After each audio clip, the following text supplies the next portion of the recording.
Hello, greetings, folks. Here we are with another Saturday Night Live Zoom. And we have a very special guest, Anthony, who's here to share his MFS experience and inspire others to uh, make the choice for an MFS lifestyle of less is more. We see a lot of things out there going into the direction of minimalist. I've watching videos from different people out there that switching to a minimalist lifestyle. I was watching one short video from a guy who left his whole restaurant business, everything, and moved in a van. And he said it's such a freedom to let go of everything. Not so. This is what we're. It's not only about the food. It's the lifestyle. Less is more, and is the whole aspect of everything. You know, as we've shared many times, we uh, we got to change everything.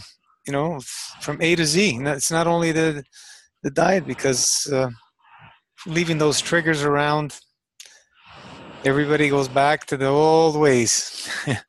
So, Anthony, yeah, you've been on the page a while, and you've maybe you want to share, you know, how you came to find the page, your kind of your lifestyle prior and stuff. We know a little bit through the page, but if you want to share, so people get to know where you came from, so they can resonate with what you're doing. Thanks. Yeah.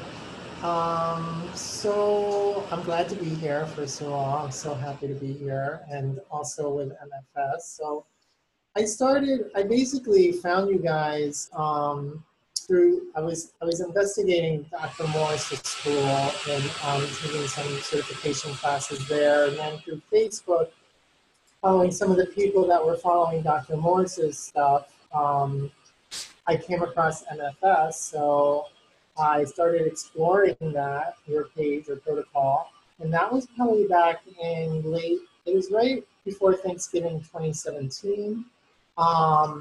And it was like a couple weeks before that, and I had just started doing these water fasts, like in August. So I had never done water fast. I had done juice fasting.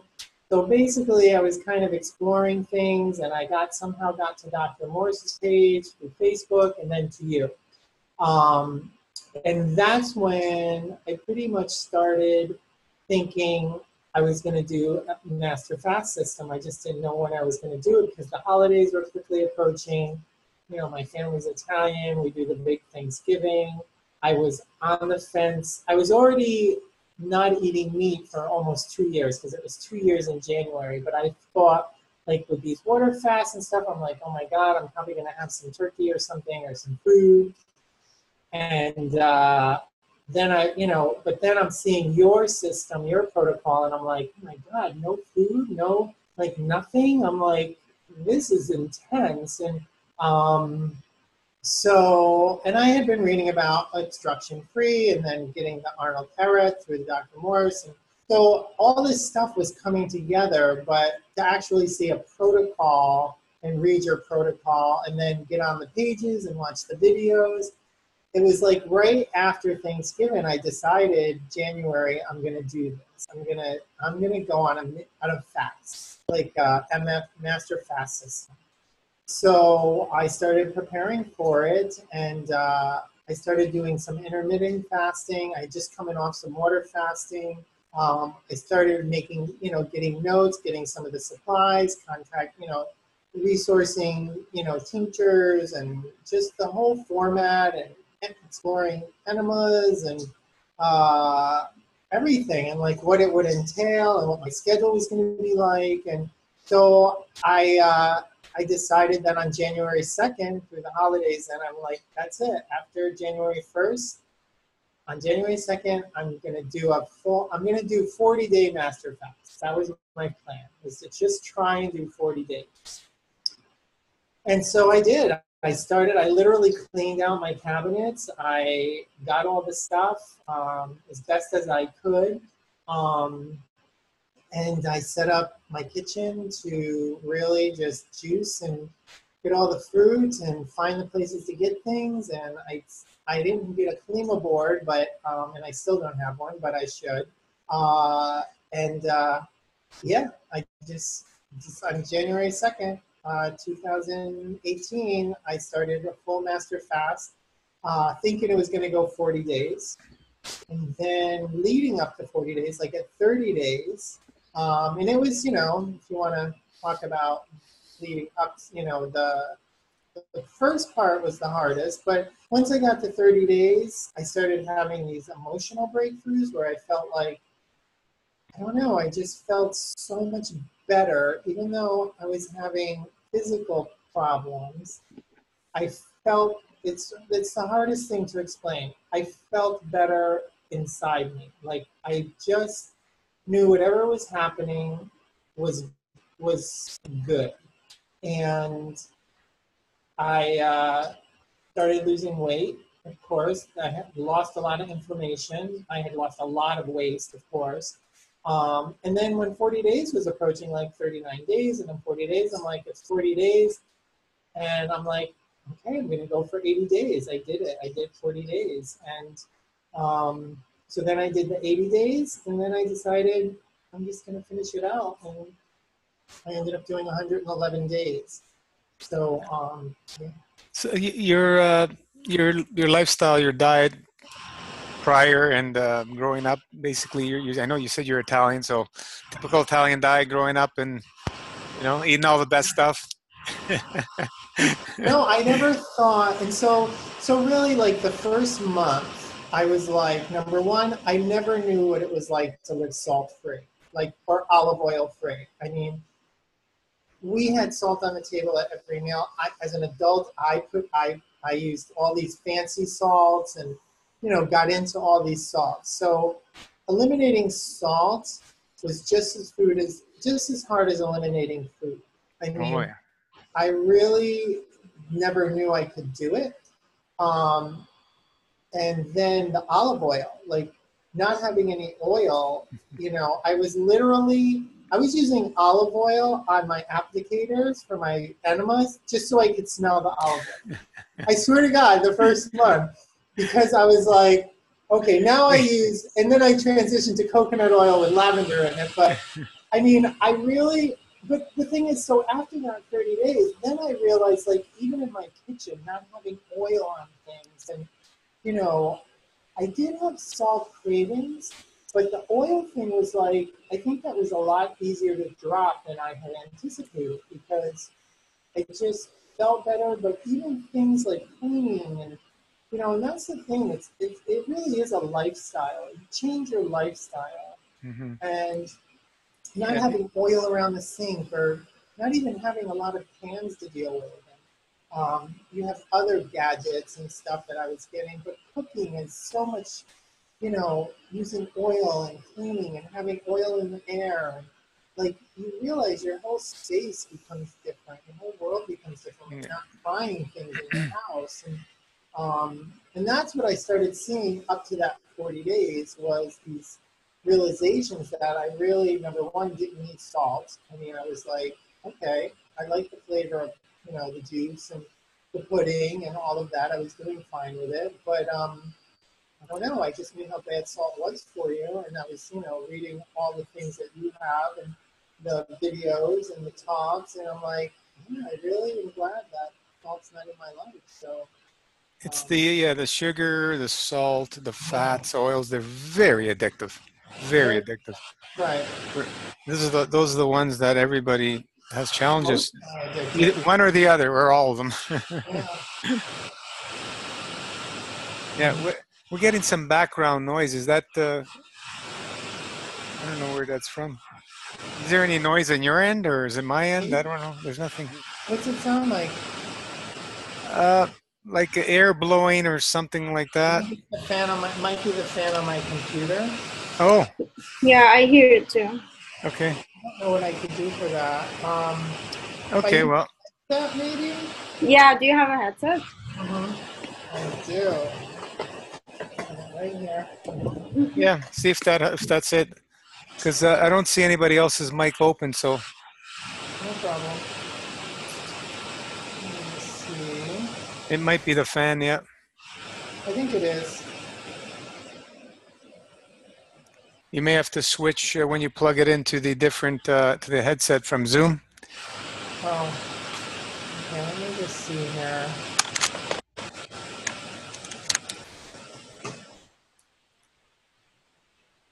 Can you hear me? Noise is Yeah. gone, yeah, And the noise is gone? for the most That's part, good. yeah. I love having the Janet Jackson headset on. And she's always singing, she goes like this, and then she dances, and then she goes like this. It's like, okay. So that's better. Good to know. This is my first Zoom. Okay. Yeah, so we were talking about the addiction of the sugar, salt, and stuff. Oh yeah, and then sugar. I pretty much had a grip on sugar because sugar's always been, one of those things. Again, Italian candy, pastries, bread. Everything has sugar in it in Italian. Like, I mean, that's it. Pizza dough has sugar in it. Pasta sauce has sugar in it. They always sprinkle a little sugar. It's like they just that's part of it. And but I realized decades ago that sugar was kind of like a nemesis to me, and it wasn't really doing me anything well. And just through all the research and all that, and then processed sugar. So then I had switched to like agave, things like that, and coconut sugar. Um, but so that really wasn't my issue. Wasn't really anything with sugar, and I think sugar should be illegal. Personally, I do. I think it's terrible for us, and it gives you.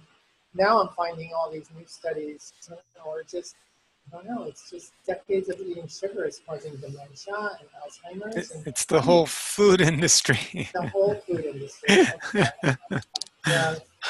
So so sugar wasn't really the big issue for me. I was actually excited to really step away from any kind of, and I wasn't worried about the fruit juice thing. I totally, from again doing a lot of research over the years and seeing people on fruitarian diets and what they were doing, and how they were living, and how clear they were, and building muscle, and I was like, I don't know. There's something not to this thing where people are like, oh, you're drinking all that grape juice, you're going to have so much sugar in your system. And I'm like, or just eating fruits, you're going to have so much sugar. And I'm like, I don't know. I see these people that are thriving doing it, and the gorillas do it.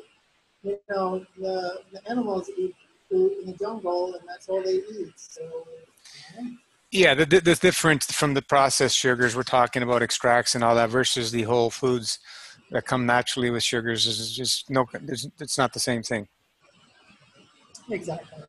And I learned a lot about, and then I'm learning more through the master fast system and some of the things you speak of. Yeah, I think it's definitely a misnomer, and um, so the sugar thing I wasn't worried about, and I actually don't seem to have a problem with it. Maybe I don't know. I haven't had any problems with my teeth, but I see a lot of people having problems with their teeth. Um, so I don't know, maybe down the road, but I am conscientious of brushing, and I do a lot of coconut oil, fishing, whatever. Um, so that's what I do. I use salt. I don't really use any kind of toothpaste except for activated charcoal, salt, coconut oil. Yeah, the teeth issue is a big challenge for a lot of people, and we have to understand that during fasting, all your weaknesses come to the surface. Mm-hmm. So if anything starts showing up, it's not something that's being caused. It's underlying and was there for who knows how many years. And this is where people have a challenge understanding what's going on.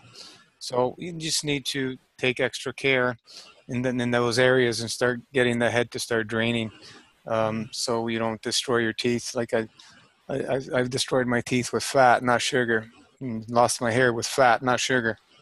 Yeah. Meaning fruit. Oh yeah. Yeah. Yeah. Yeah. So. Yeah.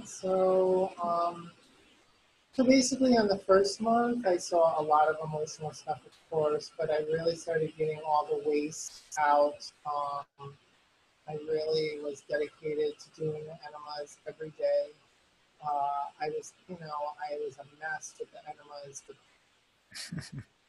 in the beginning, especially I started doing grape juice enemas with lemon, and the whole thing took me about a month to really get down. And but even still, it was a new challenge every day. I mean, some days the fluid would go in, I'd hold it, and things would come out. It wouldn't be a problem. And then other days with the pudding and everything, it was just it was painful. It was all these things. But I think that was the other thing. By 40 days, I felt so much better. I was every now and then was having these regular bowel movements from the pudding with the enemas. I felt good. I was losing weight. I didn't feel. At first, of course, everyone's making me self-conscious of losing weight. But then I was like, watching the videos, talking to people.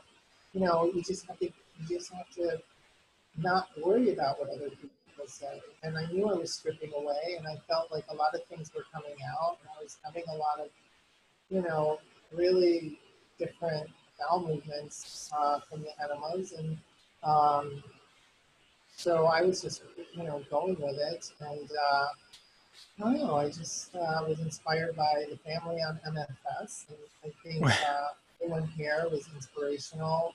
Their stories and the people that had completed them, and then the people that were just going through them, or starting them, or where we are. And there was a few people, around the same level that I was at, and so I managed through. And doing tinctures was a little rough at one point. I had severe headaches for a couple weeks, like major. And I don't really get a lot of headaches. So that started concerning me, but it lasted like 2 weeks and it was gone. It was like around 14 days, literally. It was like coming to the surface, underlying issues. Yeah, and that was probably that was after 40 days. So that kind of, I mean, I had a lot of lethargy where I'd have these days where I feel fine, and then some days I would just be like, stay close to home. I would barely make it through work. My kidneys were killing me. I mean, there were days at work when I literally would be like leaning on a counter, like talking to people, so I couldn't even stand up. My kidneys were just throbbing and killing me. But I was doing the burnt stick all the time. I had my burnt stick. The tea, it's weird. It's just like everything was flowing and uh, coming and going, and new things were arising. But I'm not one to panic with that stuff. I don't know. I've played sports my whole life. I just, you get these sprains, these bumps, these bruises, these things, these neck things, these back things, these leg things. You kind of got to just sit with them for a while and before you panic. And I really believe by doing that, you kind of calm down and let your body do what it needs to do. And most of the time, if you don't get anxiety about it, it does leave. Now, like the headaches lasted a long time for me. And it was this weird headache at the front of my head, and very dull but pulsing. And it got to the point where I was like, okay, I can't have a headache again today. It was just like, but then it left after a while. I mean, I just still went with it. So, Yeah, imagine headaches for 20 years like Paulo. And no, that was inspirational. I can't even think about that. Every day for 20 years. Wow. Been taking pills every day for them and not even getting any relief, but just putting that toxin in your body. Well, the other thing is, I think, I went pretty much holistic back in the 90s and more preventative, holistic using. So I'm 54. So basically in my early 30s, started really exploring juicing, vegetable juice, and yoga, and alternative medicine, and Reiki, and so wellness in the more preventative, alternative ways. And it happened to be what was really going on in New York because of AIDS. Um, you know, the late 80s and early 90s, people were really shifting their focus on health and medicine and preventative care and everything. And so it was really at the forefront. And in the late 90s, I actually met a team of uh, chiropractors, and they were using herbal supplements and juicing and some, psychology and things like that.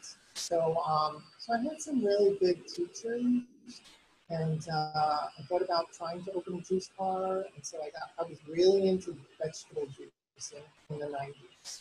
Um, and I was very ripped and lean, and I went to the gym, and very body conscious and all of that. I would eat one steak a week every Saturday. I would have a sirloin steak, like 16 ounces of steak, and I would eat the whole thing with steamed broccoli.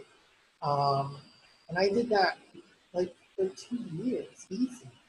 And I wasn't a huge meat eater. That's the thing. I mean, we had meatballs and things, whatever. But on my adult life, once I kind of was on my own and everything, I wasn't a huge meat eater.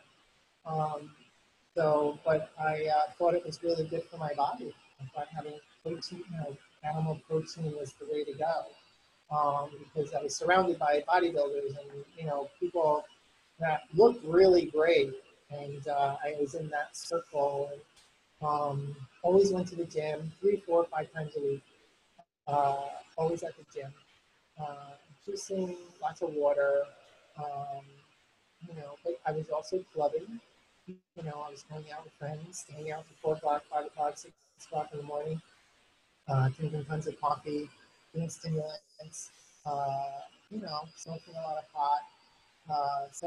But I made sure I would recover, go to the gym, do my juices, So it was like I went through that whole thing in the 90s and probably destroyed some of my body.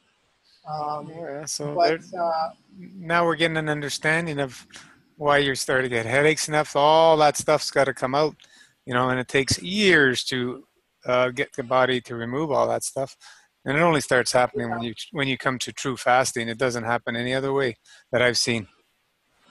But when I think back to even as a child, like I used to get earaches every summer, Mm-hmm. and they used to give us antibiotics all summer long. So I have that all in the fat cells or whatever. So that's the thing. That's why I wasn't panicking with all these, healing places or awakenings as I call them, or the body purging and I mean, there were some times with the enemas, I would smell things that I swear to God was from a childhood. I literally would have these aromas of Yeah. something, and I'd be like, I haven't smelled that in so long. What is it? But I knew it was from something from my Yep. past. Yep. So, yeah, I swear. And It's then with everyone talking about it, yeah. it's amazing how the body locks it up and stores it. Like it's how do you can't even comprehend it, and then it starts getting released, and holy geez, like something from 20, 30 years ago, you start smelling it again. How does it lock? How does the body lock it up? This is And they, unreal. yeah. And it can store in your fat for over 20 Yeah. years. From what I've been researching. And so, I mean, um, so in the early 2000s, I moved away from New York, moved to Florida. It was a really good move for me. I got sick in the winters. My parents and family were down here already for probably 25 years at that point, maybe less, about 20 years. I have a lot of family down here. In So, in Florida, you said? yeah, in Florida. Mm-hmm. So I'm in South Florida. And the weather always suited me. I was always vacationing here in the winter. And I love exercising outside. I totally moved away from going into gyms and weights and doing more calisthenics and more body weight exercise, yoga, of course. And then, just decided to stay. I've been here since 2000 and living full time in Florida. So, and then of course, it's really easy to eat well down here. I mean, there's the whole rage of wellness and fitness, and I mean, there's a lot of junk food down here too. Don't get me wrong; it's a night. It's Yeah, really it's not. everywhere. Yeah, I know. There's just highways and strip malls of crap. Um, yeah. So, but in South Florida, you can go down to the farms and just buy all your stuff. Like, if you get in the car once a week and go down south to the Redlands, and I mean, they grow everything down there year round. It's amazing. So once I started doing that, and I would buy eggs down there. I would buy chicken down there from farmers, and all of that. And I thought it was, farm raised and being fed and all of that. So, like I said, I really didn't get off of meat 100% a few years ago. Um, it's really going on my third year now. But it was, I just it's living a much healthier life here. I felt because I never, the thing is when you go to gyms in New York and cold and flu season and all of that, they're constantly sick. I mean, down here, you don't have to do that. And even though I work in retail, I'm very, clean phones, do all this stuff, but no, I don't think I get as sick down here. I know I don't. I mean, I'm just never sick. Thank God. So maybe it's a little here. Mm. But yeah. So, but going back to MFS, the Master Fast, it kind of really opened my eyes to, especially the Arnold Ehret philosophy and studying him, which I'm doing all the books this summer. So I had to order the books because I like books, but I'm getting them from my library, and they don't carry them, so they had to order them from different libraries all around the country. So those I just checked in and he said, yeah, they should probably be here this week. But I don't know. I just feel like the the final end result of doing 108 days and now being hybrid. So after the 108 days, I did 22 days on fruit, and then I had to go to a wedding in upstate New York. And I thought, okay, I'm going to try some food. So I started trying food, mostly vegetarian, of course, but with wheat and uh, oils, and it wasn't a really good coffee. I had champagne. Um, and after 3 days, and I was very limited. I mean, I wasn't gouging myself with this stuff. I was trying things, being social, all this. But after 3 days, I went right back to food. I just thought, like, there's no way. I just automatically just started feeling putrid. I mean, I don't know if you can explain what that feels like, but to me, it's the only way the only word that came up to me was I literally felt putrid myself. Like, I was just like, something's wrong here. So I went back to fruits, melon and mango, until I got home. And then I went back to Master Fast, which is juice, psyllium husk, enemas, pudding, the huskies, and all of that. And I did that for 19 days because I thought I was going to do the Master Fast for 40 days. And then at 18 days, it's mango season here. So their mangoes are falling off the trees like mad. I'm like, okay, it's just not the time. I gotta eat some fruits. And I did want fruit, so I was doing the watermelon, and I'm doing watermelon mango. I am still doing, I mean, not so many tinctures, which I was corrected on that. So I have to really get some more tinctures. And I am still doing the pudding. And of course the dry fasting every day, and then tomorrow I'm starting my 24, so I won't start tonight. But What was your dry dry fasting schedule like in the master fast? My dry fasting schedule is still probably the hardest thing. The 12, the 14 hours, like if I do a 12-hour, it's usually because I have something going on, but I try and do 14 hours every day. And then a 24-hour once a week. No, yeah, 24-hour once a week, and then a 36 every month. But I never get through a 36 ever. I still haven't gotten through a 36. I can't right now for some reason. I get to the point where I mean, maybe if I could have a week off, I just haven't had any time off to try it. But I'm always calm. I'm always lethargic. I'm always like to the point where I can't do anything. And then I just can't go any further. I have to drink something. I feel like I have to drink something. My kidneys are bothering me. I get headaches. I'm so weak. I think that's what it is the most. Is I get by 24 hours, I'm fine. I can do a 24-hour, no problem. I can go to 36 hours. By 37, 38 hours, I'm a mess. I'm on the couch or in bed. And then if I can get to 45,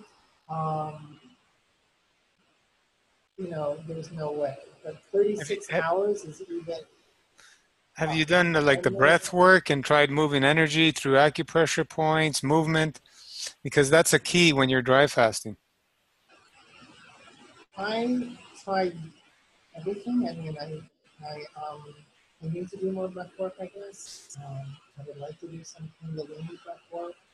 I started exploring that, but then the breathing in my nose is, I noticed that it's just really hard. It opens up all this stuff, and then I'm just blowing my nose all the time while I'm trying to do it. I can't. It just seems like I have so much mucus in my Still, eh? anatomy. Wow. Yeah, a lot of mucus. So no, I do like Kundalini yoga, but going back, I've never done. I've I've, I've rarely done 24, 38, 24, 36. I've never even come close to 72. I think 40, 40 something hours is the most I think I've ever gone dry. Hmm. It's like I've never done 50. I know I've never done 50. And it's really because I'm so weak. I get so weak. So 24 hours, I don't really get weak. Anthony, I remember your daily was more than 12, right? And your 14, weekly, yes. yeah, and your weekly was 24. Yeah, maybe maybe drink more juice during the day, like 12-hour dry fast, and so that you're prepared. You're always satiated. And then once a week, 24 hours, and then push it once a month. And you don't have to do 72 hours. I mean, I was doing 48 hours a month. You don't have to. You build it. Next year, maybe do 72 hours a month, That's and what I increase figured. and increase your weekly dry fast as well. Maybe do 36. I don't know. You can, Slowly you can, increase. yeah, we do it slowly, but you can try going into the semi-dry and extend it a bit more. And this is a way we slowly train ourselves to, endure the dry fasting, because the dry, it's dry, but semi-dry, you're still gonna go pretty deep. It doesn't matter what others say. We've had people who could barely do it 24 hours, and now they're doing 3-4 days. No, I could But barely. this is after a year or two of continuously working with it slowly. This is a progression, slow, steady, consistency, persistency is how we're going to get there. You still have mucus. I've shared my story. It took me over 5 years to get rid of a mucus problem. Over 5 years on raw foods and fasting. It's not something that you're going to snap your fingers. You got to change the whole body. This is why we say, give your body 9 years minimum, 9 years, and Yeah. watch what happens. Like look at Sid's saying, Anthony, you look so amazing, 30 years younger. If you read that or not, But I just came back Oh, from how do you see jiu-jitsu. those I was things? thrown around a lot today. I'm a little bit drained Uh, because started my 5th day dry fast. So I'm a little bit dry here and everything. But we yeah, do yeah. things because we understand what the outcome is, especially when you've been doing it for so many years and you've seen so many people go through it. It's just magical. The little bumps we get along the way are small payback compared to choosing a lifestyle of not changing and staying what you used to be doing, because we see where that leads everybody. It's not fun, but yeah, slow, steady, everything comes to be. It's all great, but the dry fasting schedules are very important. When you're on master fast, especially somebody that's pretty newbie to fasting and clean eating, you got to just take it at your pace, and it's okay. But always allow yourselves to go that little further, a little further, a little further, so you can feel how it is, because you know what the feeling is, whatever hours you've done up to 40. Next time you reach that 40 mark, you'll understand the feelings and you'll be able to go that little more and that little more. There's no need to force ourselves to go the 36 totally dry. No, this is why we have all that different uh, uh, things in the protocol for the dry fasting, to allow people to use the tinctures, start going into semi, and so on and so forth. And this really helps people that just can't have the concept of going 3 days of totally dry. It really helps. Yeah, so you have your option of You're doing. muted, Rana. Am I muted now? No, I hear you. No. You can't hear me, Gino? I can hear you. Yeah. People can hear me. I don't know. Can't hear you. Oh. Yeah, so what I'm saying that is that you can do Strange. different. Could somebody else, Anthony, can you say something? Yeah, they can hear me. Can somebody else talk? Anthony, can you say something? I'm testing. Can you hear me? Is it me? Oh, Rana, sorry. I was resting on my earphones sound. Sorry, guys. Okay. Yeah. So I'm saying that you can do different levels. So if you feel dry is very hard to do, you can do with the tinctures. I like to do the tinctures, or you can do a little bit of juice, like in the protocol. So this will help you go further. And like Gino said, with practice, you'll be able to do more. Like let's say after 3 months, the monthly one would feel so easy. So you'd be like, oh, Yeah. that's easy. Okay, let's go a little bit further, a few hours more, Well, So it's just done. the thing is, it was surprising because the 24, I couldn't do 24 in the beginning. I mean, it was the first month, and then all of a sudden I could. And it was like, then I was doing 24. It was just so weird that by like the 30-hour mark, I would be literally, like, I could tell, like at 24, I was jonesing for 24. Like I was like, I gotta drink, I gotta, or I gotta, like I was so tired. I couldn't wait to the 24-hour mark.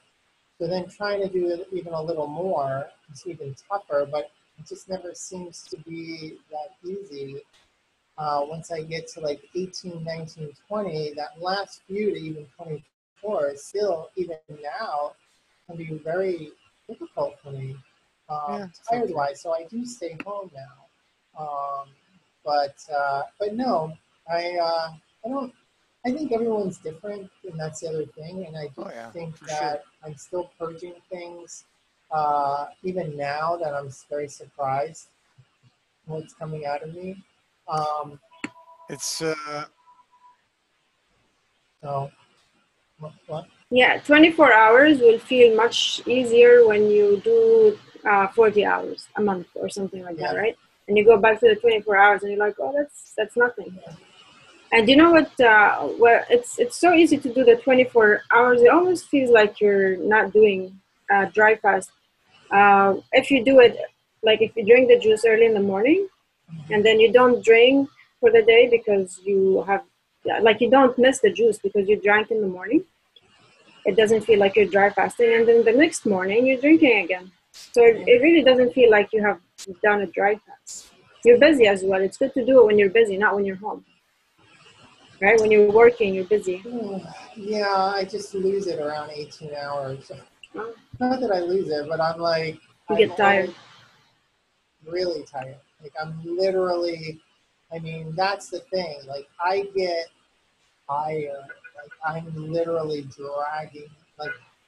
Like that I have to sit down. Like lifting my limbs off or like trying to get up was like concerning. But then I'm like, as soon as I have the juice, so afterwards, at 24 hours, Yeah. literally in 10 or 15 minutes, I was already like, okay, yep, Yeah, okay. because you stop the deep detox. Why don't you drink a little bit of the juice, like instead of breaking it, like at 18 hours, if you feel tired, start drinking a little bit. Yeah, yeah, well, I just wanted to push, wanted to dig, Yeah. get my kidneys going. I want my kidneys clean. Um, that's the thing. My kidneys are probably the things I put in my body. Um, but then I had that thing where I had the drop foot all of a sudden. Remember that where I had, it's called drop foot or foot drop, where it's a nerve that's associated with the sciatic nerve on my right side. And basically you can't flex the flexion this way. So your foot kind of just goes like that. And then your calf muscle is not even working. And it's a nerve thing. So I went to Reiki and acupuncture, and now it's gone. So, but it lasted. It started on February 22nd, and it pretty much lasted um, to really get 100%. I was at 50% for a while, but it never really came back full from February until the first week of April. It was a while. Was that your during your fast or after? It was during my master fast, my full master fast. Yeah. Mm. But even after I finished, I mean, it started in February and then it really didn't start clearing up 100%. Now, even still, this last week was the first week that I could really like run up the stairs and feel confident, like skipping stairs and stuff, that I feel like all the muscles are activated again, the nerves and everything like that. So it took a good, so February 20th, March, April, May, and June, over 3 months. Um, so that was really the only major thing. I had a big rash the first month all around my midsection, around my waist, my belly, my waist. I broke out in a rash for 3 days, and then that just disappeared. I didn't do anything. I didn't put anything topical on it. Nothing. Um, and Are your kidneys filtering well? yeah, I think they are filtering well. I freeze the urine, and it's very dark. It's very brown, especially with 24 hours. Um, I mean, Is there yeah, sediment? Not that we don't really care about the color. We're looking for sediment. yeah. There's a lot of cloudy sediment. I think they are filtering. Not think, but yeah, Yeah, they're no, filtering. because all your experience is kidneys, kidneys, kidneys. A lot of stagnation in that area. I know. I think I have a lot of fat I, stagnation. I was there. Oh, yeah, and that's why I'm staying on Master Fast too. I mean, the other thing is the organs, and just getting away from food and the way that I feel. I talk to my organs. I started talking to my organs back in the 90s. And I talk to my liver, my spleen, my kidneys, my stomach, my brain. And I literally have these conversations with them. And I know they're not healthy as they can be. But I felt that in the first 108, I started connecting to the body in a whole different way. And I really think that's probably the most important thing for me is I'm really connected. It's not even the way I look. I love the way I've connected to my body, especially my digestive system and my gut. Um, and it's really hard to explain, but it really has, I don't know, I feel the best. I just feel the best I've ever been, except emotionally, I still get weighted down by people saying, "What are you doing? You know, how could you be doing this? And you're losing so, you know, you lost so much weight, and blah blah blah, and this and anything." But I got over that. So I think the emotional stuff that's coming through now is really self-realization of connecting, uh, and that's why it's not just connecting with the body. It's like this one development of the mind and the body. Um, and I really think something is happening that's coming through that I still haven't gotten to yet. So I'm staying with it. And that's really my motivation is uh, the feelings I have that are different than when I ever different, so much different before than being on regular food. I'm so glad regular food's out of my life. You have no idea. I really am. And the last time I ate it, yeah, I really feel that the addictive qualities of food make people, like when people say, I can't live without my coffee, or I can't live without this, or I gotta have my slice of pizza. They just don't realize it has nothing to do with the pizza. It has nothing to do with the cheese or the culture. It's nothing to do with that. It's some kind of addiction process so that the gut and the nerve endings of the gut. Um, so I don't know. I just feel better. I feel much, much better with myself. Like knowing myself, I've changed, and I'm still changing. And I think I'm really exploring who this person really is, the self, not just the physical body. So I'm going into all of that, you know, like meditating and trying to explore that. And I don't think we could do it on food. I think we get too obstructed. I think we do. Your brain synapses don't work the same way. Yeah, everything comes from the gut. You know, I believe you, and I do believe it. Yeah. The more obstructive the food is, the more obstructive the food. Yeah, sorry.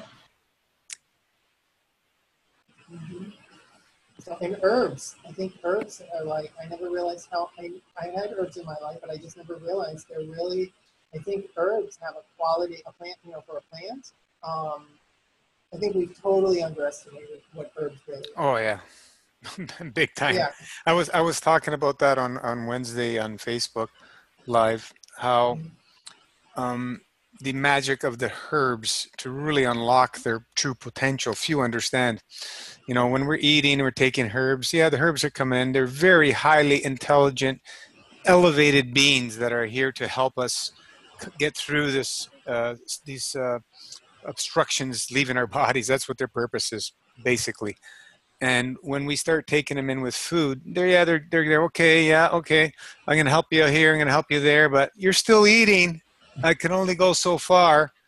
And you continue to eat, and you continue to take the herbs, and they say, well, there's not much more I can do. I'm kind of done my work here, so they start turning to foods.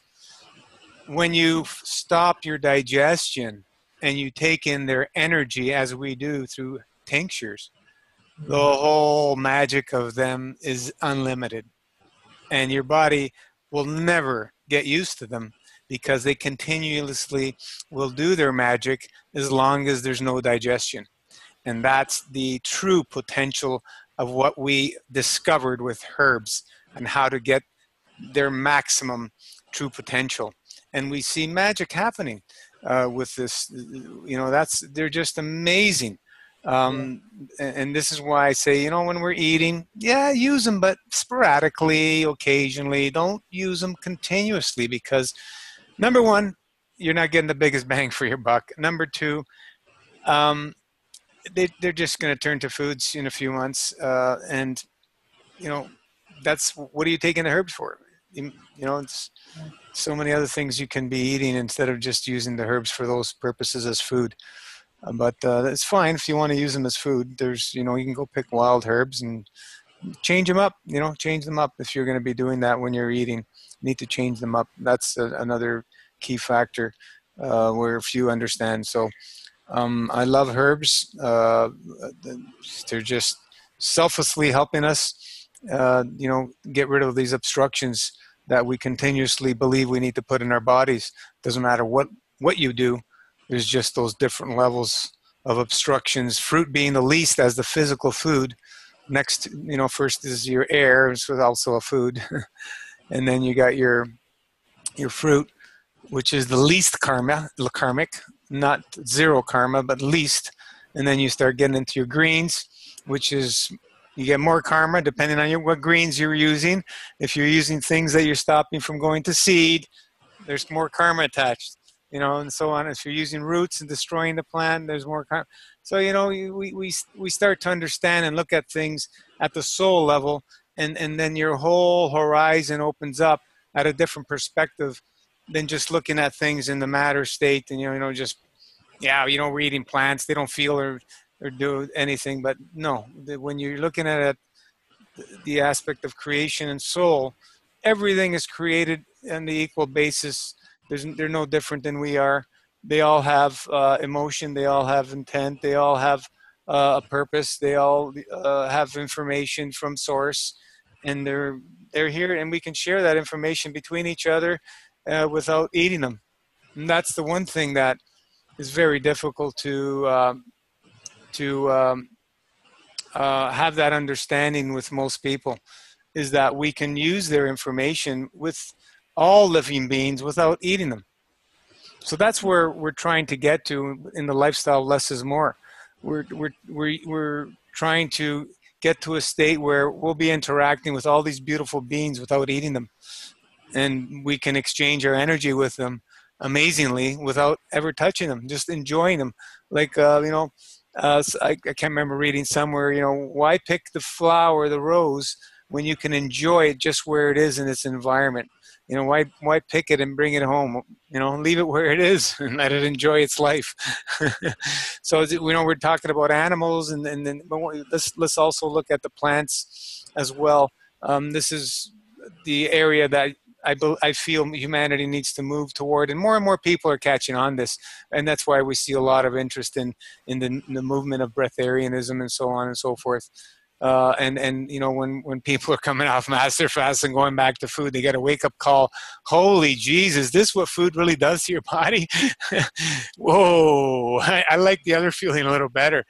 And then we go back to eating more because we want to go back kind of subconsciously to that old way of numbing ourselves up, because these emotions are starting to roll out, and they're getting a little bit too difficult for us to handle, and so on and so forth. So there's a lot of aspects in the lifestyle less is more that we need to not need to, but it's a choice. I feel that that's the direction I want to go, because I want to less impact all living beings myself, and that's why I dry fast at least 3 days a week. And now we are a season change for the veterans that are clean eating and been master fasting for at least a couple of years. They can allow themselves to go longer on these dry fasts on the season changes, because we like to get that nice squeeze, because that's really where we see a lot of wonderful things happening when we put our body through that. And eventually what starts happening is the body starts hydrating itself with nothing. And we've seen so many people, grow. They regrew their lost height. They regained their lost height. That only happens through true hydration, and it doesn't happen through drinking. It doesn't happen through drinking. So it's beautiful, magical, all this stuff that we're learning from everybody going through this type of lifestyle. It just keeps getting better and better with all the knowledge we're gaining. And we don't know nothing yet. We haven't even scratched the surface of what's out there. It's as vast as the stars. The information that is available through creation. It's just beautiful. So, what other things have you? Let me ask you this: what was the purpose of you starting the Mass Fast? Your main purpose, like, what made you decide? Yeah, okay, this is why I want to do it. It had to do with exploring the um, mucus-free, mucus-lean. The next stage of where I was basically going was, it just really resonated with me. I mean, I had known about breatharianism and things like that, and fruitarian lifestyle, but when I saw a lot of the work, you know, the Eric work, um, and then mucus, and started exploring that and hearing you talk about it and speak to it, and then the obstruction. Um, I wasn't aware that we were carrying around that obstruction in our guts for so long. I really Mhm. thought like by water fasting it was already gone. I mean, I just hadn't gone to that next level yet of my own education or research until I started and came across you and Arnold Eric. And so I was like, well, that's the next step for me. And it was like, I'm not going to wait. I had to wait till after the holidays just because it was there and I've already made all these plans. And I'm like, all right, I'm not going to, I wasn't eating quite as much, but I was like, okay, I'm going to start this in 2018. That's it. It was 2018 was right around the corner. It was right there. It was, when I started researching all this, it was beginning of November 2017. And so really it was just my next level uh, of exploration on wellness, preventative medicine, preventative care, uh, things like that. And I've always wanted to go into some kind of career on this. I mean, I love essential oils, and I was really exploring doing something with essential oils at the time with the water fast, all of that. But it was really going through your site and seeing the testimonials and the videos and talking, and even Sid, some of her stuff, and it was just.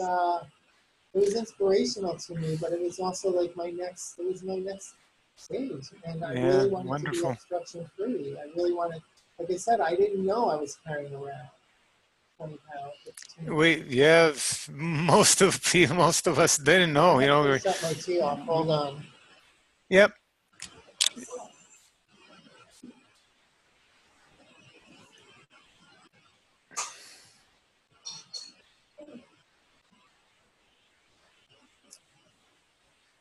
I don't know what can I do.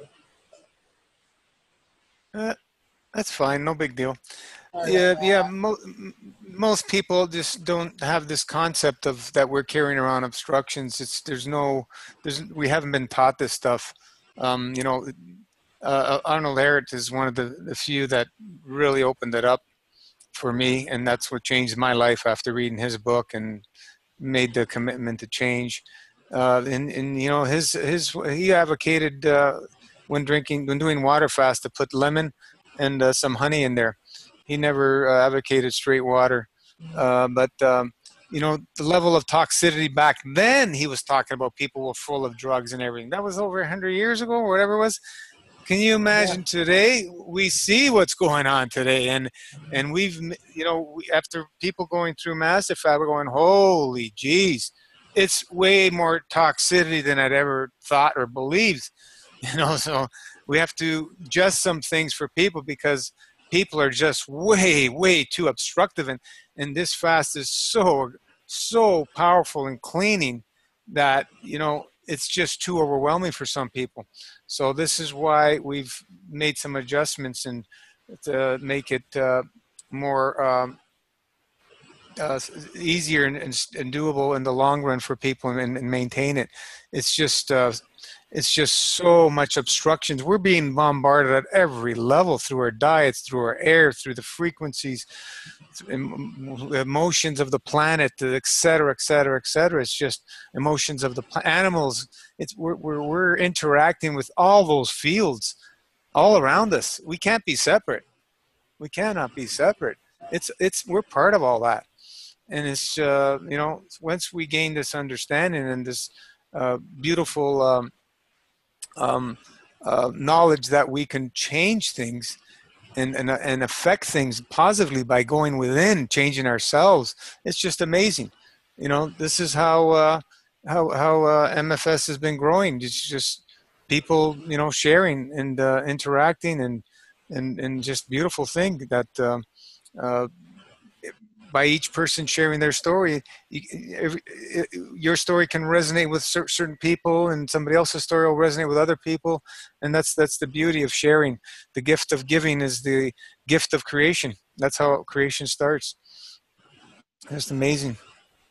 Yeah, I mean, your point too, like the errant work, and then him knowing this was another turning point, I think, where it kind of inspired me to do that was he was doing it back in the late 1800s, early 1900s, you know, that he knew all this, but yet, you know, mainstream medicine and all of that, they know it too, but no one's, you know, like how we've gotten so out of control. But that was a big inspiration, was to say, like, if this was going on back then, I'm gonna just dump everything I've learned, and that's it. And that was the other thing, was I felt like I just had to forget everything, because everything we were being taught, and I was being taught in the 20th century. You know, I was born in '64, so the late 20th century, you know, was just ridiculous now that I know what's going on, especially with food and meat and animal products uh, and medicines and pills and pharmaceuticals. But to know, like, he was doing things that were freeing up obstruction with grape juice back then and lemon. No, I that was another turning point where I'm like, I got to try this. I have to do this. I mean, so that was part of my inspiration as well. And a lot of people on the fast on the I'm sorry on the website, they inspired me. I mean, a lot of people, I can't think off the top of my head, but there's a lot of people here that really, Hmm. you know, by doing it, have really, yes, it's really important to have that sharing. Um, that was probably the most important thing that kept me going. Yeah, Um, yeah, it's amazing how somebody else's story can light the candle, you know, in Maren, us. It's that's amazing. Maren. Yeah, it's just Maren, beautiful. who had the stomach stuff, his story inspired me so much. Who was that? Sorry, Maren, uh, oh yeah, Marin. his Oh, name is Marin Very, from Marin from Germany. Oh, very, yeah. Marin, Marin, Oh, he's a superhero, man. Guerrero, Unbelievable. Guerrero. I know. Unreal. And then, and the other thing is, see, I have very high tolerances for citrus, for bitterness. I don't know why, but I can do citrus in high volume. It's not a problem for me. Bitter, I mean, there were certain times when I feel like my system was so going through transition that I would do shots of tinctures, and I would just be like, I would be hurt from them. I had a hard time with tinctures for a little while. In the tea, by themselves, cold, warm, whatever. Couldn't do, you know, did them, but just got nauseated from them, wanted to vomit them, wanted to, yeah. But that didn't last all that long. Now they're fine. Taking the tinctures. So, you know, but I just think like I don't know. All my friends still think I'm crazy that I'm back on MFS, or like I'm doing it. And I'm kind of weeding through people and saying I'm not. I don't know. I just feel like if I give my all to my friends and my family, and I support them, whatever they do, and they're not going to support me because they feel like I'm crazy, even though I look and feel and tell them. I mean, I sleep better. I haven't had water since December, like regular water. They're like, everyone's always asking me, take a water, take a water, take a water. And I'm like, no, I won't. I go to sit down in a restaurant, I'm not eating anything, I have water. Like, no, I'm not going to drink water. You know, it's just, so it's really like creating these new friends. And I'm so happy to have them, even if it's from afar on Facebook. I feel like it's better, and it's nourishing to me. Um, I think it's amazing. Yeah. Everyone that's here tonight, I'm just so grateful for you all. amazing. It really is. Like, the vibration too. It's that plasma love vibration. Um, Taking the time to honor that as well, I think is so important. And I do that, and so It shows us how powerful marketing is. It's in plain sight, black and white. When you start cleansing, everything comes to light. Holy mac! Wow, is that what's going on out there? It's just very clear. I can't even shop in the big box stores anymore. I mean, I have to every now and then, but whenever I go in now, I, I just, number one, the lighting is just criminal. Um, but the advertising, yes, the way everything is. And then they're feeding people in the stores now. Like, you can't even people are pushing their carts and they're just eating as they're buying food. Yep. So it is ridiculous. Um, no, it's so sad to me. Like, but even still, going in the markets, like I go to the farmers market, I found this great fruit market close by to get lemons and limes at a really good price. I found a lady who sells um, exotic fruits like the dragon fruits, and Sid actually posts some really great pictures. I got turned on to a lot of tropical exotic fruit from Sid. Um, and found her, and everything comes together. That's the other thing. It's like, so I stopped going to the big box stores because it was depressing to me, number one. But number two, it was just this advertising. And then seeing people eating while they're shopping is driving me nuts. Just like, so I very rarely, if I see a circular and I can find you go through so much juice, and it's really the Welch's grape juice, and I look for the best prices.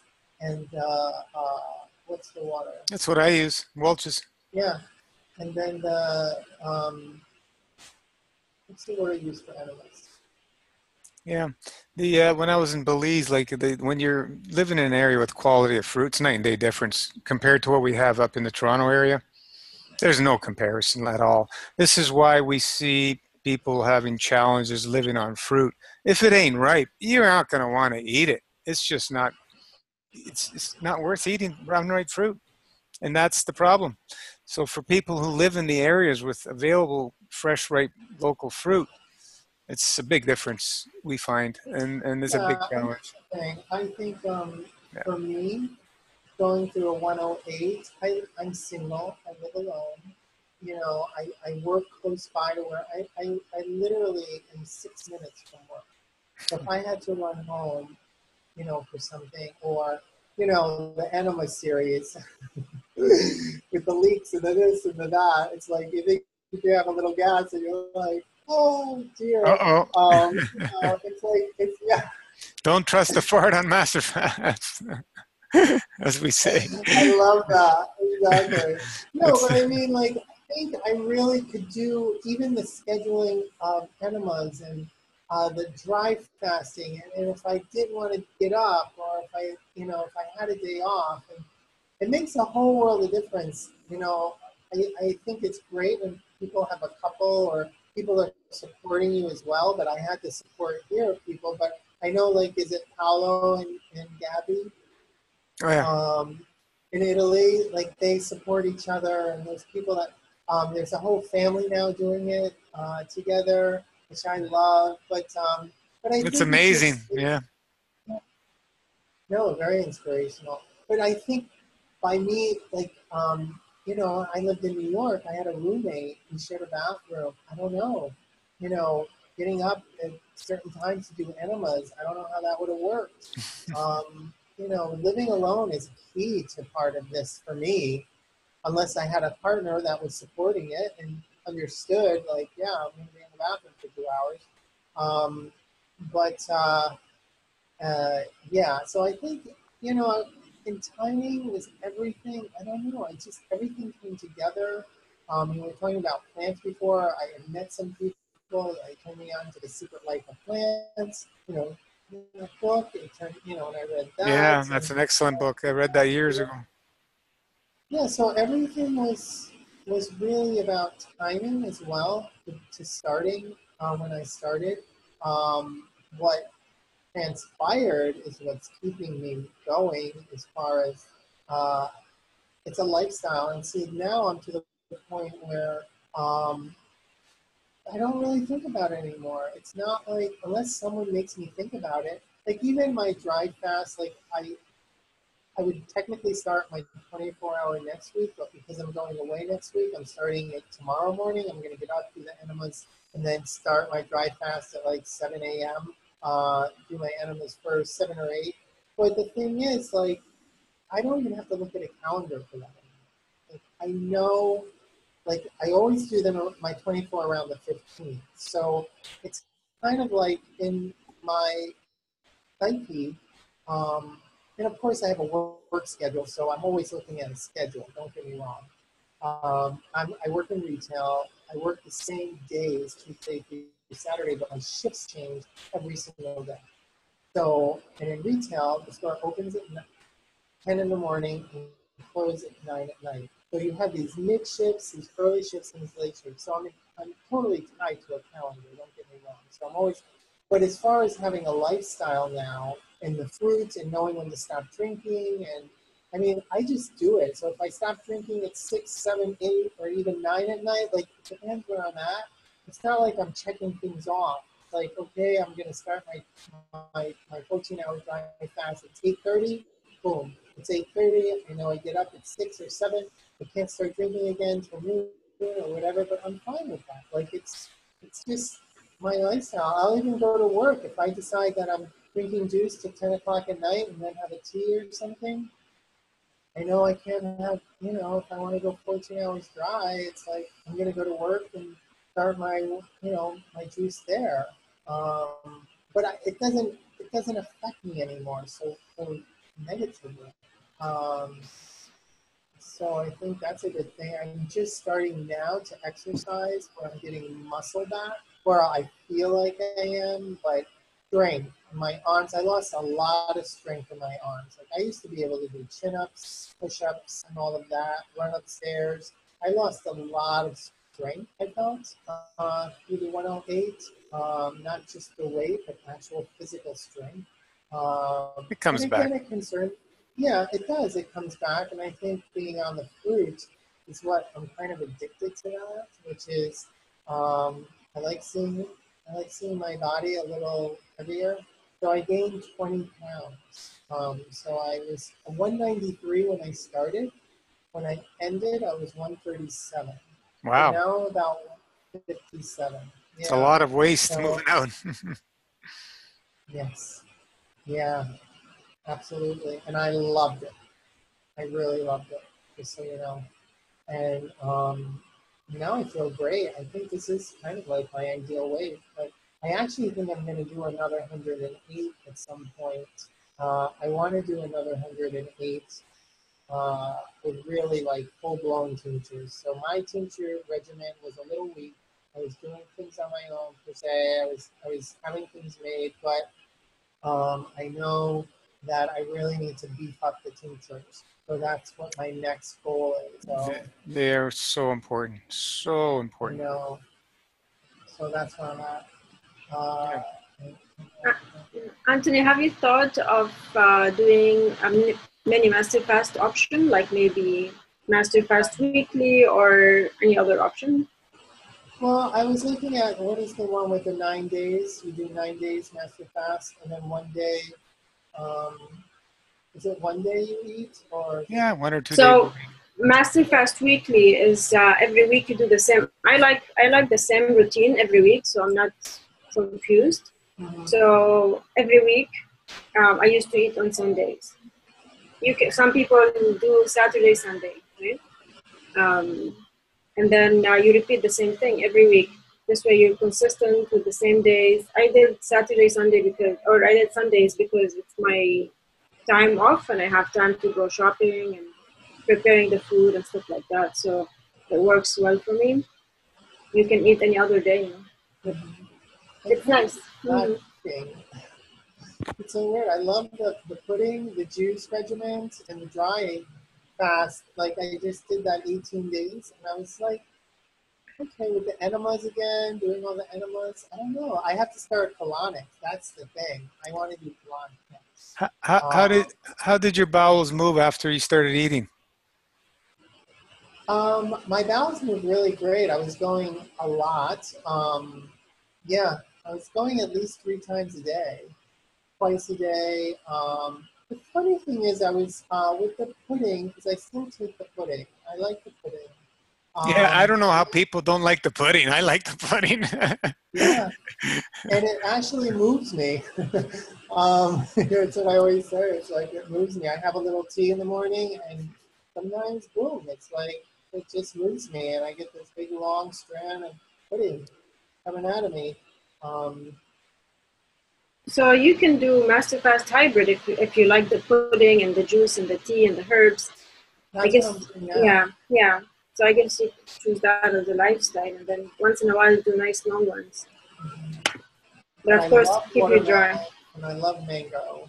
So I do like having that, and I started doing a recipe book with simmering some mangoes actually, and some watermelon, herbs, and uh, star anise, and yeah, making this amazing concoction with all with the tea base. So and I love that. And I do broth, the stock. I use the tea and do carrots and celery and onion.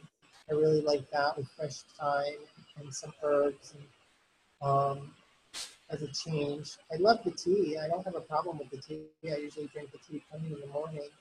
I drink it cold. Sometimes I keep it at work. You know, and big juice everywhere with me.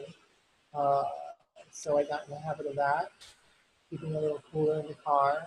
You know, um, that really helps a lot because once you start feeling fatigue or something, you have the juice, and it really. Now I don't get that fatigue actually.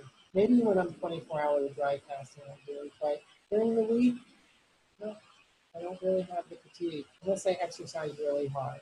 And that's what I'm starting to do now is not hard, but increase my regimen of just using my muscles more, just because I feel like I want to, and I don't need to be a big bruiser or anything like that. I want my limbs to not atrophy. I feel like I want them, they want to be used, I feel. And so I'm going down that road with just my own natural, starting yoga, a real routine of yoga. Um, so, What's yeah, your height? 5'10". Okay, 5'10". We're 157 as of yesterday. Did you measure your height before and after? I didn't. And now that whole thing with people, yeah, I know. I'm going to have to try that again. Um, I should. I'll measure it now. I'll measure it tomorrow. Uh, And you know what? The doctor, I actually had my blood work done the day after I ended the 104. oh boy. I had to do it. I had to go to the doctor for my insurance and because you have to have one physical a year in order for me to keep my health insurance. So I went, I had the blood work done, and it was based on blood work from September of 2017. And everything was great. Everything was actually fantastic. Um, my blood pressure, the guy said I had the blood pressure of a teenager. Um, I know. And that was coming off 111 days of no food. Like, yeah. Um, my kidneys, all my stats were like, she said something, I can't remember off the top of my head now, but I have it in my notes. My doctor, so I got this new doctor. That was the other reason why I had to go to the doctor, because I wanted a new doctor. She was totally on board with my fasting, everything. She was like, yeah, I know people that are doing this.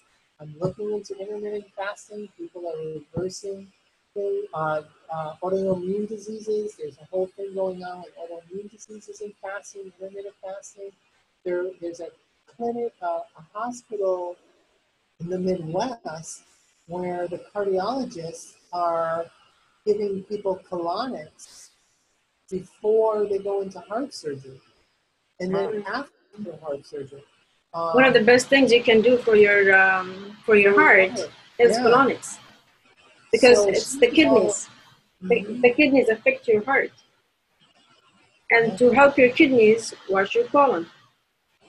Because the more obstructions in the colon, the more obstructed the kidneys will be, and this will affect your heart. So people with heart problems, you know, they have kidney issues, and the kidney issues is because the bowels are blocked. So it's always like that. I mean, I've seen people with very, very severe kidney problems. They come for colonics. They are full of waste, absolutely full of waste. I mean, it's the smell is coming through their skin. Right. You can tell their fluid is full of waste because the kidneys are blocked, because the bowels are blocked. Just become So it's really cesspools. interesting. Yeah, yeah, and it affects your heart. Well, that's nice of the cardiologist to to get this, because That's a first I heard. you know, medical doctors. I haven't had one. I only had one client who is a psychiatrist. Okay, so she doesn't really do the medical thing. Yeah, she prescribes drugs, but only if it's severe, right? Antidepressants. Um, but the only reason she does colonics is because she used to have a partner who was a chiropractor. Otherwise, again, she would be like the rest of them. They are not into colonics. I have actually clients who come to me and tell them the doctors say not to do colonics. I know. So I'm like, what do they know? You know, what do they know? I haven't found a place here that I felt secure enough. So I don't know. I don't know. I'm having some kind of trepidation or hesitation. Um, so and some of the wellness people I know haven't turned, I don't know. I'm still haven't found a place to have one done that I feel have a place chronic, and I'm still researching it, but I am going to find something. Have you ever done colonics before? Ah, that's why. So you're a little bit worried. Don't worry, it's fine. Just go for it. No, it's not that. It's just, it seems where I'm located in this market, it's all about, like, all the places that do colonics are like these spas that do Botox, cosmetic surgery, and the vibration to me is like, I don't want to go into this place if people are having cosmetic surgery and all. I want to go to I don't know if you call them clinics or whatever. I want to go to a place that specializes in maybe just therapy, colonics. And so I heard of one in Fort Lauderdale, which is the next city up. It's only 15 miles away. I just haven't been able to get to it to go in and talk to them. But that's where I'm going, and that's where I think I'm going to go, because they only do colonics. Yeah, you know, I when I was looking for a place to practice the colonics, right? I didn't know where to look. I looked everywhere, all the health, whatever, like health, natural healing places, you know. Yeah. And then eventually I went to a place where it's like a salon, you know, like hair salon at the top, and then they have Botox and I don't know what, you know, this and that. And they have a space for me downstairs. And I was like, yeah, I'm not sure I want to be in this place. I mean, all the chemicals that they use upstairs and then the Botox and all that. So I'm thinking, so you guys toxify the people and I detox now. It doesn't make sense, you know. Exactly. I actually said it to the owner. I mean, it doesn't make sense, you know. I don't know what they're thinking. You know? That's what I mean. So the vibration to me isn't right until I find a place that's a little better. So I've been exploring one, and I think I found one. I just got to go and do it. I'm going to go in and feel the vibration and talk to someone. So, but I'm really wanting to do, I'm not hesitant about doing it. I have no hesitation about the process or anything like that. It's just, again, the people, the practitioners, whoever, you know, it just doesn't make sense to me having all these chemicals in a place too where they're doing detox. So, so that's my next thing. Yeah. I think most places they're not like, it's not gonna be in a salon or a spa place. I don't know how it is in Florida, but here it's usually like a therapist. Usually it's a private practice and it's just the therapist, you know. So some places are cleaner than other places, you know. But The scopes have to be clean. They're all disposable for us, at least here. And You won't find a cleaner place than Rana's clinic. yeah, I'm a freak when it comes to cleaning. You know what? I've been a little bit when it comes obsessed. obsessed all my life when it comes to cleaning, and all my life I have been criticized for it. Except now, for the first time in my life, I'm appreciated for being clean by my client. So it's paying off, you know. You are a practitioner. You do. Yeah, I do. Yeah, yeah. Oh, okay. Yeah, that's my work. Right. You had some really big. Releases. I see. It's amazing. That's why I want to do them. I want to get this stuff out of them. Absolutely. Yeah, they come a lot more when you do more colonics. Yeah. So that's like you're going deeper. Right. So that'll happen this summer. Yeah, washing is key when you're fasting. Lots of washing from below and from above. We're drinking. We're doing a lot of washing because of the level of obstructions today. It's not easy to remove that stuff as it was probably a couple of 100 years ago or so. It's just a whole different ballgame. Whole different ballgame today. And the release is from head to toe. It's not just from the colon. I mean, after a few months, I would say the colon is not really full. But the head is full. The arms are full. The leg, it's still the joints. It's years for every cell from head to toe. Well, I know, and I think in combination with it all, it's like even I took all the electronics out of my bedroom, so I don't sleep with any electronics in my bedroom at all. Even a clock. I just decided, except for the light, there's electric in the room, but no phone, no computer, I actually don't have a TV. I've had cable or TV since 2003. I don't support it, so I stream everything if I do, but I just have the computer. And but I think that whole thing with Wi-Fi and the 5G and all of this stuff is very affecting. So I think as far as getting out some of the stuff that's stuck in us, I think some of the energy is stuck in us too. The best thing you can do is maintain lifestyle. Less is more. Because if you're eating every day, your body has no chance to recover from all this bombardment. It's only when you're fasting. Fly dry, continue the lifestyle of less is more, and your body always has recovery time every single day because we keep a long dry fasting window every day, and then weekly, monthly, whatever. But and then we're continuously doing the longer, full master fast, however many times a year you want to do them. But this is the key. You got to maintain that because you go back to food 7 days a week, your body has no chance but to build up. It has no time to eliminate anything. It just keeps building and building and building. And this is the challenge that few understand. We have to give that stomach that vacation continuously the rest of our lives. Absolutely. I think it's vital. I think it's the most important thing, fasting now. I really do. It's not even that I believe it is. It's all there is to it. So you got to do it. Stay healthy and disease free. And I don't know. I don't worry about the rest of the people anymore. I think I just decided that what we do, in the group here, it's that energy and that global consciousness that affects. Like we just don't know what's really happening. Like we don't know how the Egyptians lived. We don't know how these monuments and ancient things got built, and we just don't really know. There's civilizations they're finding that are 15,000 BC dating and older. So the things that go on in our body, as we fast, I think it, which has been around for again millennia. Yeah, there's just like there might not be any scientific proof. We are just the proof.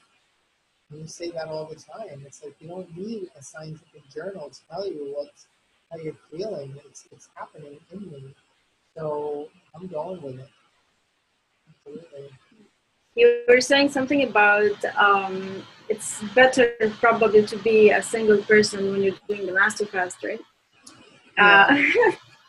Well, not better, but I think it was easier to get through a first one, especially. Yeah, I mean, for sure. I think now that I have experience, even with the enemas, I can, it's a whole different ballgame. Yeah.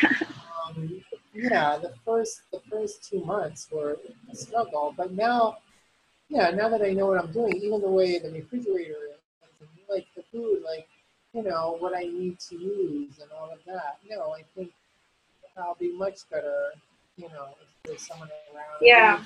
parents or, going on a trip. I'm much, much better now going on a trip. And so, yeah.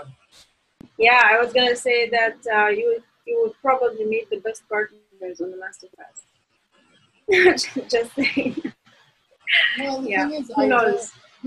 I can't do with Yeah. someone who is eating meat and animal products. I mean, that's the thing. If they're not on board with even being vegetarian, I mean, I would hope that they wouldn't be eating a lot of animal products. But I know, I don't know. I'm just not going to be with someone like that.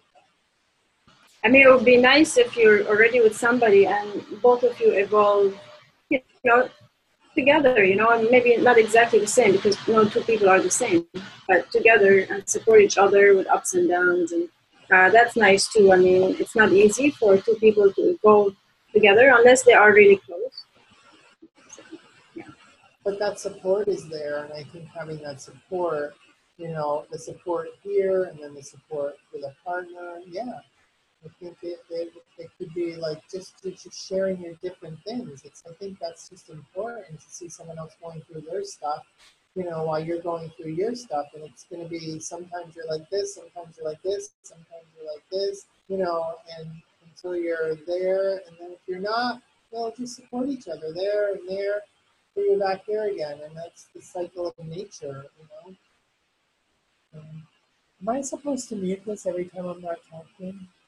No, it's okay. Oh, Because okay. we keep most of ours muted. Everybody's muted. Okay. So we don't minimize noise. Yeah. It's almost over. I'm like, hello. That's fine. So you mentioned a few things that you got through the skin rash and the nerve in the foot area, and that's all from kidney. Anything else? The headache?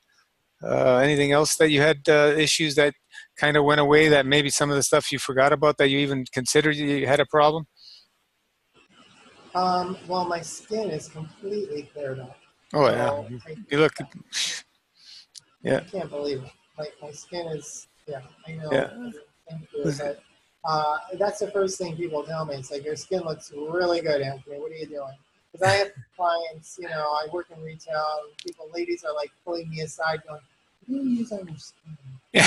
Like, Nothing. I swear. They're like, I think they're going to ask me a design question, and they're like, "Let me ask you a question. What do you use on your skin?" And I'm like, oh God, here we go. Grape juice and lemon. No. No, I just tell them I have good skin. I don't even go there anymore. It really is from the inside out when it comes to the skin. What do we got some here? Noor wrote, hi, Anthony. True, looking amazing. Did you try taking the day off while dry fasting? And then she also says, the best thing ever about enemas. And then she says, I think so. It's so easy to stay single after the master fast. LOL. Can't be with somebody who is unhealthy now. Who else we have here? Why picker now makes it much more difficult. Pickier now makes it much more difficult. Fasting does magic to skin. Yeah. Nothing. This is the magic is in the subtraction, not in the addition where everybody else is looking. They've missed the boat. They're looking for adding, and we're looking where it's about the subtraction. And the more you subtract, the better the results. But it can't happen quickly, and that's the key. And we need something to be able to do it systematically, which is what Master Fast is a lifestyle. systematic way to subtract and keep subtracting and keep subtracting and keep subtracting. How far you want to take it? To absolutely nothing? Some will take it to that. Be very few, but some will take it to that. Or just stay on liquidarian, just stay on mass fast forever like Myron's doing, liquid hybrid.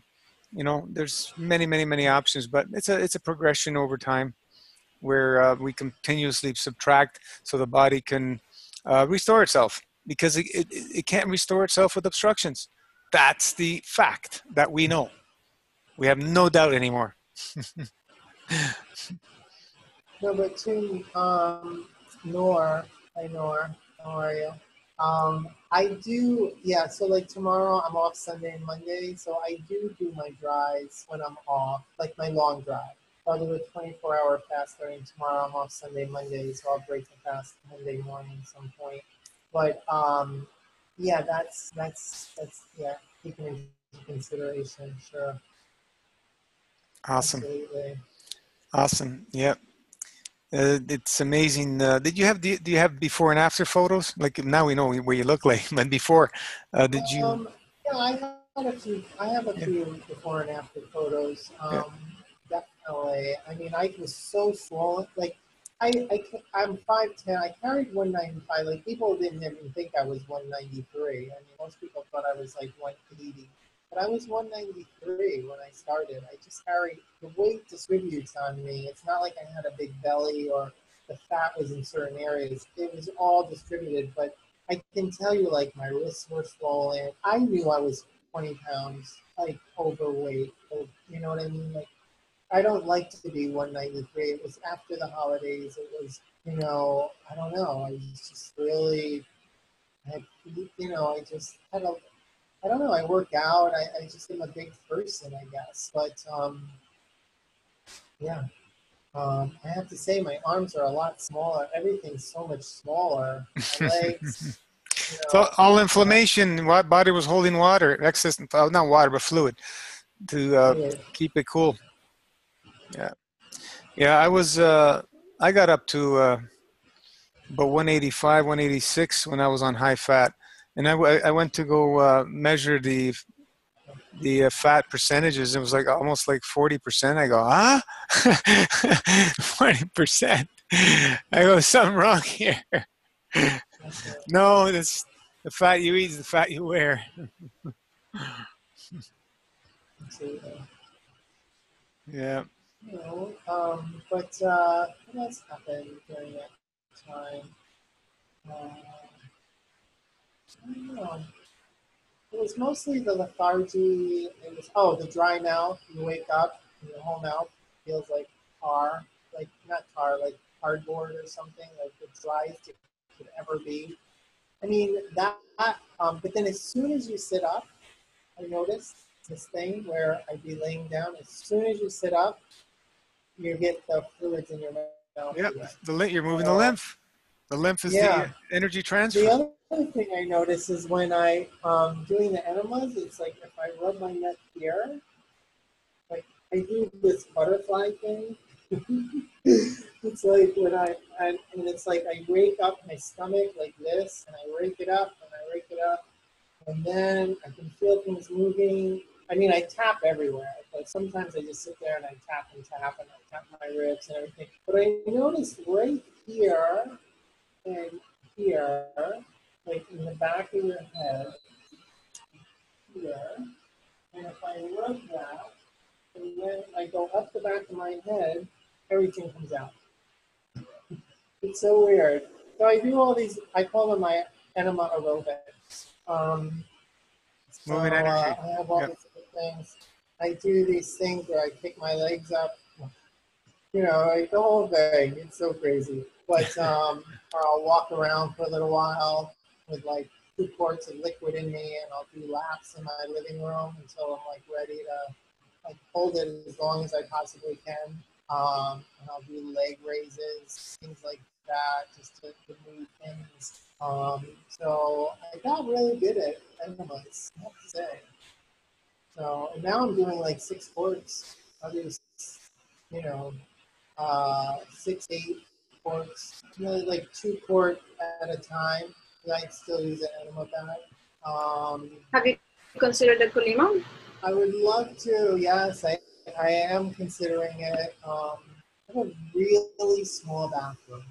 I don't know if I can get the chair even. I have a really small bathroom. So, and then where do I keep it and all of that? I don't know. But yeah, I would love to have one. I think it sounds so much easier. And like this up and down thing, it's fine now. But I'll tell you, I've lost it a few times. Oh yeah, every single town had grapefruits on it at one time. And then the charcoal. Oh my God, doing the charcoal enemas. That was fun.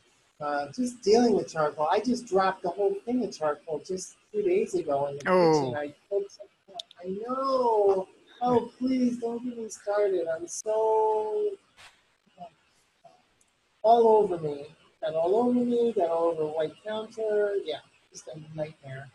Um, I had it all ready to mix with my bentonite clay, and I had it in a Ziploc bag, and I guess I didn't zip it, and I pulled out the star anise when I was making that delicious little thing I just made, and all the charcoal just came out of the bag. Not happy. No, everything. So those are the moments, the memories. I know. So funny. But yeah, so I have big containers that I mix it in, but I just had some extra that I put in the bag, and for some reason I should have just put it down with the other stuff, and I put it up top. And, you just don't think sometimes it does that. But yeah, it's the grape juice. That was the funnest mm-hmm. thing. And now I do some of my enemas. I do chlorella, alfalfa, green tea, and I use these powders. So I've been kind of exploring that. So I use that stuff. I haven't ever done business. I'm not sure about these algae things. That we've had people that more than one or two. I remember that were taking these things for years, and they had just green sludge coming out of them for their master fast. Just No, I green, know. green, day after day I after like the day. wheatgrass. The wheatgrass is my favorite. Yeah, grass is a plant, but the algae, they're basically a fungus-based algae. They're single-cell life form. I'm not sure about those people like they want to put everything inside their bodies because they're looking for something missing. Here we go again. So I'm just giving you what I understand. This green sludge. I'm talking about people who've been taking them for years. Green sludge continuously coming out. So Yeah, be wary about what you put in your body. When you But chlorophyll is okay though, right? What? From plants, Chlorophyll from plants, yeah, from grasses and stuff, sure, no problem. I'm talking about algae, chlorella, spirulina. What's the other one? What's that other one called? I don't remember now. E3 Live and stuff like that. People are taking. These are all algae. There's many types of algae, and a lot of them that are toxic that'll actually kill you. But yeah, just be careful with. I just I took MSM for years, thinking it was good. Sulfur? No. You don't want to be doing that. No, I just learned that watermelon seeds, sprouted watermelon seeds, have a lot of protein. Yeah, well, protein. Yeah, seeds are heavy in protein, but you go back to the fats and stuff again. Oh yeah. When you eat a watermelon, you're swallowing seeds, but most of them you're not chewing, and they just come out and they get planted again wherever they land when you dump. The nuts and seeds are each one is a soul. That's it's a life form that wants to carry its life, and if we destroy that, we're stopping its free will. We're deciding for it to end its existence. So yeah, protein's a myth. You don't need protein. Through air and water, which salt water, seawater, ocean water, which we have running through our veins. you can create anything in the universe. That's how all creation works. You just need those two ingredients, and you can create any life form. You can create all the fat your body needs, all the minerals your body needs, amino acids, everything. Bone, everybody can create everything through that. Two simple ingredients.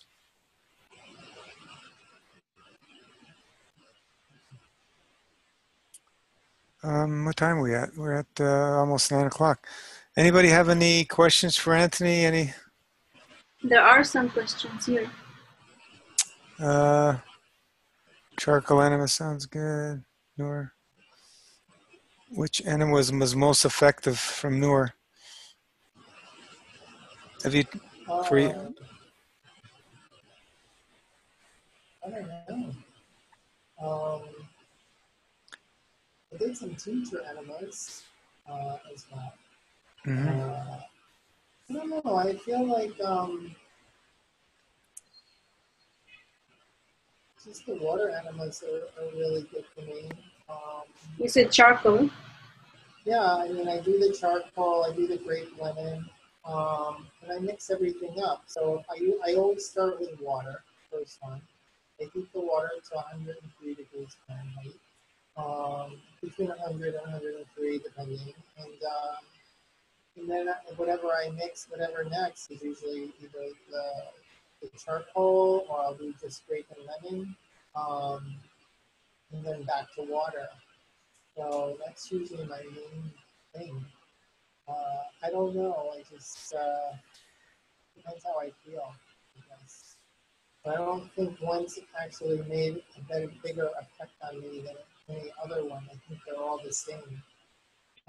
So I'm not sure what they're all really doing except activating. They all are doing different things because they all have different fields. But how do you verify and measure, quantify? You don't. We just vary and change. You know, like for diarrhea, baking soda, sodium bicarbonate works great to help that. So you know they do have the grasses. If you do grasses, they're very cooling and soothing. The grape and lemon is much more of a cleaner, same way as we're drinking it. So these are the light subtleties differences, but more effective. They have different purposes, and they're all good. They're all great. Everything we've listed is there for a reason because they're all great, and you can use them for different things. If you're really plugged up, you know, the grape and the lemon would be a better choice. Or so use them all and just try them different times. But for like diarrhea, baking soda right away. Baking soda if you have the runs. What type of salt? Calcium O? I don't know what she means by that. Noor? Any parasites? Any parasites? Well, I mean, the first couple of months, I mean, I never really grew my stuff. I just, I had a lot of long strands of rope and things like that. I had some very painful enemas, very painful passings and things like that where I really would be worn out to the point where I'd have to lay down afterward to stay Yeah, in place. yeah.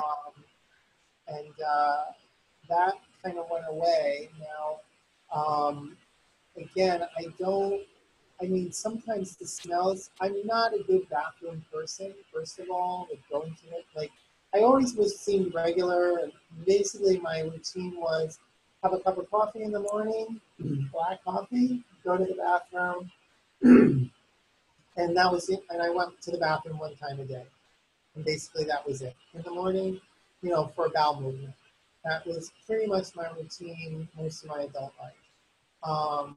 So and the thing is, I never enjoyed it. It was never like a painful process, but I never like the smells. Again, I just have bathroom phobia or whatever. If I go into a public bathroom and it smells too bad, I can't even go to the bathroom. I can't even urinate.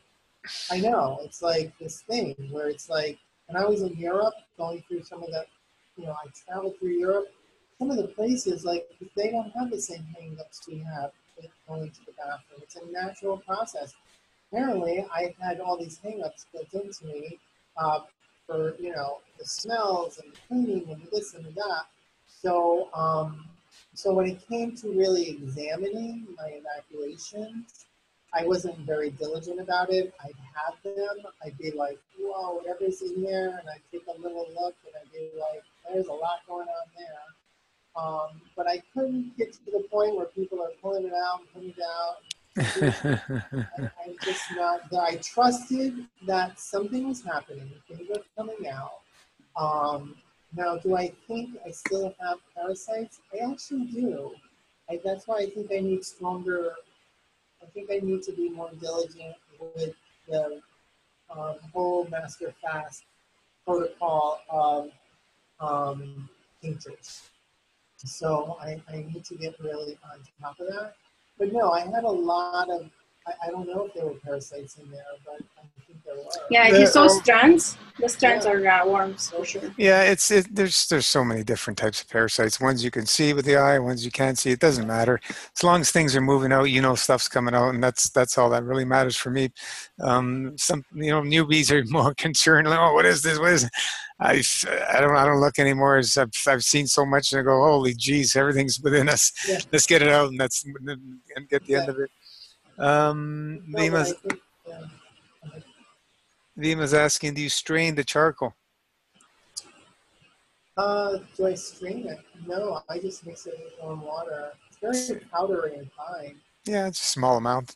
Yeah, exactly. Noor is saying, Gino mentioned you can make anything with water and salt, or was it water and calcium? No, I said ocean water, meaning salt water, sea water, which is the same as our blood, and air. Those are the two ingredients, not calcium. You can make calcium, you can make anything else, because those are the two main ingredients for creating life forms on this planet, with the fields of the sun and the earth. You can make anything, any life form. So the environment's correct, create any life you want. New life forms are being created all the time. All the time. I remember years ago reading about, I think it was the forest in Borneo or something. They were finding a new species every week. These species, it's not that they just discovered them. They weren't around before. And they're being created all the time. I feel every time I do a colonic, I have a new species come out of it.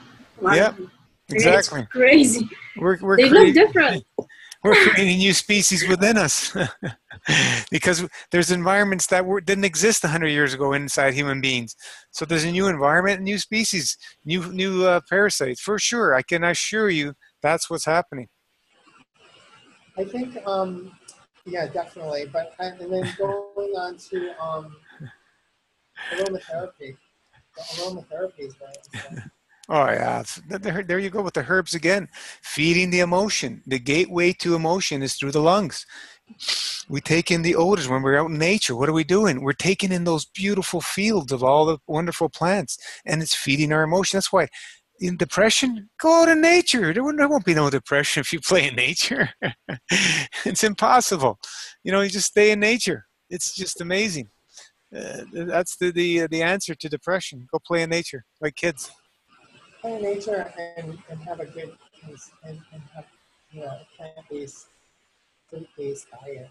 I think. Yeah, of course. Fruit makes people happy. I really do. I think these people don't realize how much the gut is affecting the gut. Big time. If most people had fruit-based diet, it'd be a much happier world. Yes. Much happier world.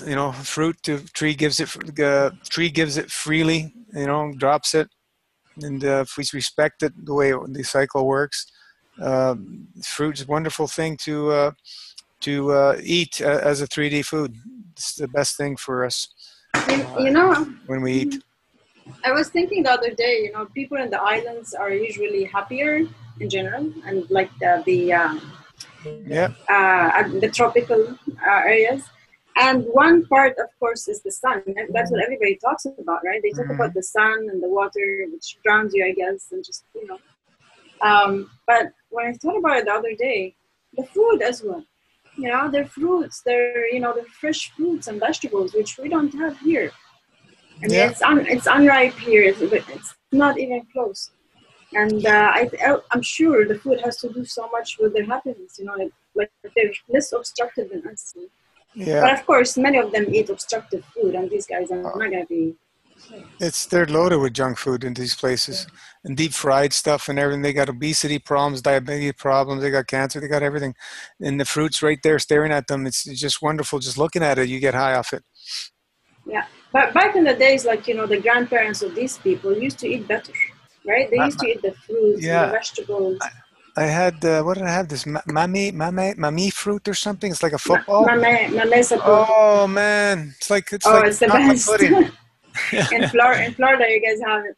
Yeah, mame sapote. That was the first time I had it. It's like it's like sweet potato, and then it's like a little bit like avocado because it's Oh, fatty. Yeah. mm. Anthony, you know it. No, I don't actually. I think I've seen it, but I haven't had it yet. I've eaten it in Florida. Oh man, The market tomorrow where the exotic fruit. I'm sure she has it, so I'll look for it. Yeah. awesome.